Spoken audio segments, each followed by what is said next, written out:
Hello, and welcome to the Grow Learning Fair Housing class on assistance animals. Why don't we take a few minutes to recap some history before we get started? The Federal Fair Housing Act was enacted in 1968 to prohibit discrimination in housing because of a person's race, color, religion, and national origin. In 1974, Congress amended the law to prohibit sex discrimination, and the Act was amended again in 1988 to include disability and familial status. As part of the 1988 amendment, landlords were required to grant reasonable accommodations to residents with disabilities. Since 1988, courts and enforcement agencies have consistently decided that allowing an assistance animal to live with a resident may be a reasonable accommodation for a person with a disability. There always seem to be so many questions about assistance animals and the related term service animal. What's allowed? What's not allowed? What if we have a no-pet policy? What about aggressive breeds? What's the difference between a service animal and an emotional support animal? There's so much to know. Well, here's the first little tidbit for you. An assistive animal is the overarching term that can encompass many things, including service animals, emotional support animals, and comfort animals.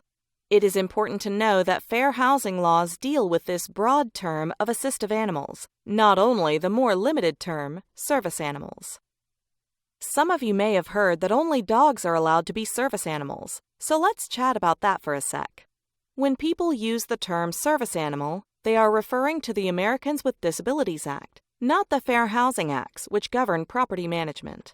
In 2011, the United States Department of Justice issued rules saying only dogs, or in limited cases, miniature horses, could be recognized as service animals under the ADA. Don't get tricked. That doesn't mean managers can limit assistance animals. Under the Fair Housing Act, almost any animal can be considered an assistance animal if a person with a disability has a disability-related need for that animal. If you haven't done so already, it's probably a good idea for you to take the Fair Housing, Disability, and Reasonable Accommodation class after this to gain a little more insight into the disability portion of the Fair Housing Act. But for now, let's just focus on assistive animals. Many people with disabilities use assistive animals to help them fully participate in everyday life activities.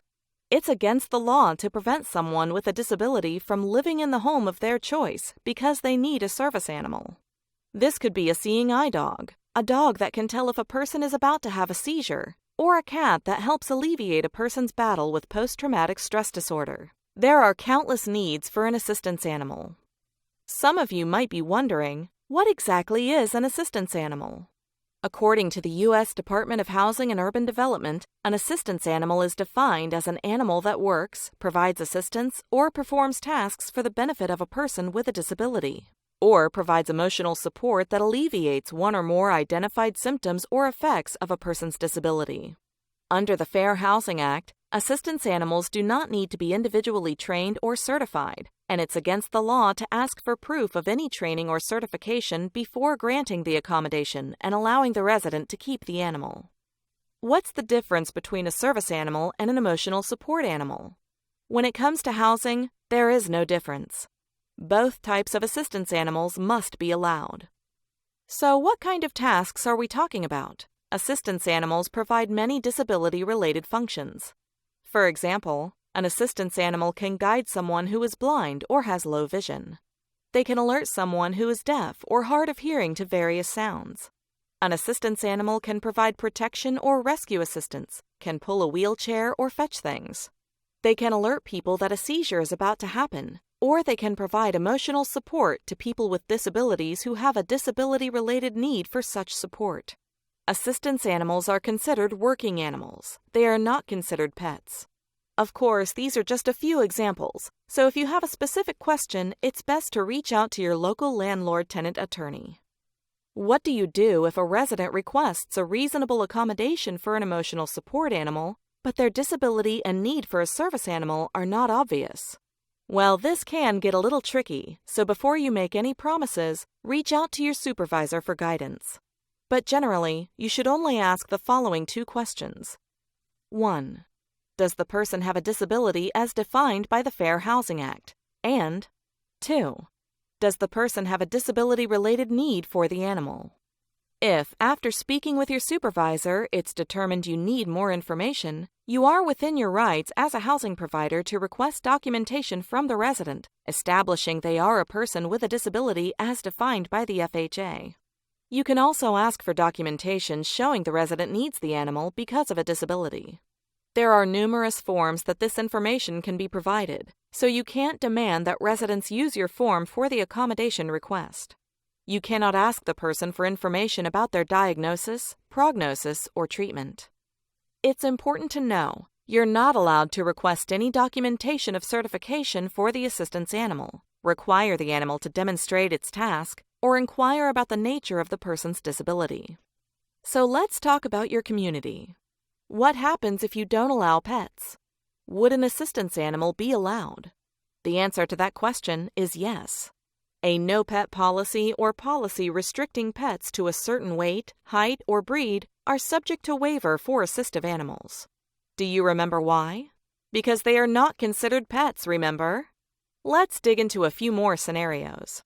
If a resident has an assistance animal, you cannot charge them for pet fees, pet deposits, or pet rent. The resident does, however, have to obey other pet rules, like cleaning up after their animal, keeping their animal on a leash, unless they can't use a leash due to the disability. In those cases, the animal has to be under the resident's control, and taking responsibility if their animal is aggressive or disturbs anyone. But what about pit bulls? Aren't they an aggressive breed? Just because an animal is a specific breed is not enough of a reason to reject them as an assistance animal. You have to look to specific behavior of the animal. This usually can't be determined before they move in. A determination that an assistance animal poses a direct threat has to be based on an individualized assessment of the specific animal's actual conduct, not on fears, stereotypes, or generalizations. What if a resident is asking to have 2 assistance animals? Oftentimes we get letters from doctors indicating the resident needs more than 1 animal. In a case like this, we can ask for information as to what kinds of service each animal will provide that the others cannot. For example, it is possible a person would need a seeing eye dog and also a cat for their anxiety. However, a resident wouldn't generally need 2 seeing eye dogs. This would be a scenario to discuss with your supervisor and landlord-tenant attorney. What if the resident has an assistance animal certificate but does not have an obvious disability? Many certificates bought online allege that the animal is an assistance animal, but don't identify the resident as disabled or the need for the animal. Remember, there is no certification of being an assistance animal. You are still able to ask for documentation from the resident establishing they are a person with a disability as defined by the FHA, and you are still able to ask for documentation showing they need the animal because of a disability. What should I do if an approved assistance dog bites someone and it gets reported to the office? All assistance animals must abide by all pet policies. In this case, you should proceed the same way you would with any other resident and animal. Immediately reach out to your supervisor for guidance. Can I charge pet damages to an apartment that had an approved assistance animal? Yes, you can charge damage caused by the animal, though it's not likely called pet damage. It is simply damage to the unit that the resident failed to correct before leaving and that the resident is liable for.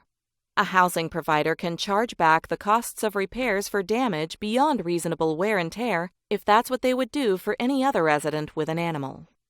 There are so many scenarios out there, and you may have already come across some we haven't covered in this class. Familiarize yourself with the community pet policies. Always reach out to your supervisor first and solicit feedback from your local landlord-tenant attorney for further clarification on any situation that has come your way. Let's move over to the quiz to see how much you learned. Grow cares about you and your company. We hope you took something valuable away from today. We look forward to seeing you continue to grow with us.